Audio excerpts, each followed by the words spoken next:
nagtitinda na ngayon. So, hindi ka mapagpanoorin. Yung pa na pala may nakatira dito, no? Ito mga bakal-bakal.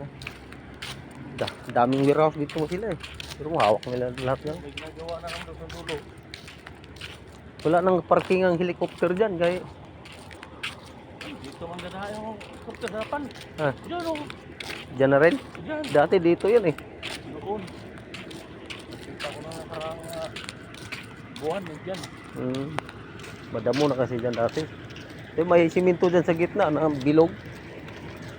Nung tag-init, pumunta rito yan. Maliit ang helicopter. Oo, may mayari. Ito, bigas to.